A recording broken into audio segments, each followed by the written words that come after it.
Hello friends, তো আজকে আমরা দেখব কী করে আপনি রাজশাহী থেকে ময়মনসিংহে যেতে পারেন বাসের মাধ্যমে। আসল কথা, আজকে আমরা রাজশাহী থেকে ময়মনসিংহের বাস জার্নিটা উপভোগ করব। এটা হলো আমার বিউটিফুল রাজশাহী সিটি। কিছুক্ষণ অপেক্ষা করার পরেই বাসটি চলে আসলো। বাস আসার সাথে সাথেই আমি সিটে উঠে বসলাম এবং অপেক্ষা করতে থাকলাম বাস ছাড়ার। কিছুক্ষণ পরেই বাস ছেড়ে দিল। রাজশাহী থেকে যখনই বাহিরের কোনো শহরে যাই অথবা অন্য কোনো শহর থেকে রাজশাহীতে আসি, রাস্তায় যে বাতিগুলো দেখা যায় সেগুলো অপরূপ সুন্দর। আমি রাস্তার ভিউ উপভোগ করতে করতে যাত্রা শুরু করলাম। আমি রাজশাহী থেকে ময়মনসিংহ যাওয়ার জন্য দুপুর 2:30টার বাসের টিকিট কেটেছিলাম। রাজশাহী থেকে ময়মনসিংহে বেশ কয়েকটি বাস যায়, তার মধ্যে শামীম এন্টারপ্রাইজ একটি। 2 ঘন্টার জার্নির পরেই আমরা সিরাজগঞ্জে গিয়ে পৌঁছালাম।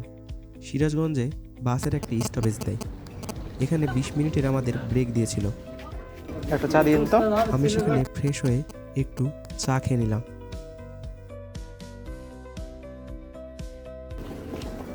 দেখতে দেখতে 20 মিনিট সময় শেষ হয়ে আসলো এবং আমি আবার বাসে উঠে বসলাম এবং সন্ধ্যার আগের মুহূর্তে আমাদের বাস যমুনা সেতু পার করছিল। এই সময় প্রথমে আমি ডান দিকের ভিউ দেখলাম। ডান দিকের ভিউটা অনেক সুন্দর লাগছিল, কিন্তু তার থেকেও বেশি সুন্দর লাগছিল আমাদের বাসের বাম দিকের ভিউটা। চলুন আপনাদের দেখে আনি। সূর্য অস্ত যেতে শুরু করেছে এবং এই যে আকাশের রঙিন ভাবটা সামনে থেকে এতটা সুন্দর লাগছিল যে ভাষায় প্রকাশ করা যাবে না। আকাশের এই রঙিন ভাবটা যেন সবাইকে মুগ্ধ করে দিয়েছিল।